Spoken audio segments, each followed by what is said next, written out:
আসসালামু আলাইকুম। ঢাকা ক্যাপিটালসের কথা আমি আজকে না বলতে পারছি না। বিপিএল ভাই শুরু হবার আগে ঢাকা ক্যাপিটালস ভাই কত ভাই জাঁকজমক করে নিয়েছে। তাদের ভাই থিম সং বানানোর জন্য 1 থেকে 1.5 কোটি টাকা খরচ করে ফেলছে। তারপর দেখুন শাকিব খান ভাই তাদের ভাই প্লেয়ারদের সর্বোচ্চ পারিশ্রমিক দেওয়ার চেষ্টা করছে। আর দেখুন অন্য দলে দেখুন এখন পর্যন্ত পারিশ্রমিক দিতে পারে। দুর্বার রাজশাহীর কথাই আমি বলছি। দেখুন ভাই দুর্বার রাজশাহী টানা ভাই 3টে ম্যাচ জিতে তারা এখন কোয়ালিফায়ারে অবস্থান করছে।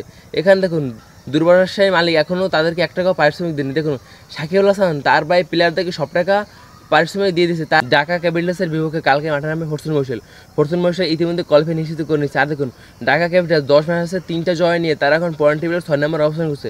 ঢাকা ক্যাপিটালসের এখন কোনো আশাই নেই তারা যে কোয়ালিফাই খেলার জন্য। তারা এখন যদি পরবার যদি দুটো ম্যাচ যদি জিততে চায় তাহলে তাদের পয়েন্ট টেবিলের রেটিং হিসেবে তাদের কোয়ালিফাই খেলতে হবে। শাকিব খান ভাই সম্পূর্ণ পারিশ্রমিক দিয়েছে, তারপর তার দল তাকে সন্তুষ্ট করতে পারেনি। ফরচুন মশাল প্রথম থেকে ভালো খেলে আসে, তার জন্য আজকে তারা কোয়ালিফাই করে নিয়েছে। আমাদের ভাই বিপিএলটা এবার অনেকটা আইপিএলের মতো হয়েছে, প্রত্যেকটা ম্যাচে রান হচ্ছে। আর দেখুন আইপিএলও ভাই অনেকটা মানসম্মত খেলা। আমাদের ভাই বিপিএলও এবার অনেকটা মানসম্মত হয়েছে।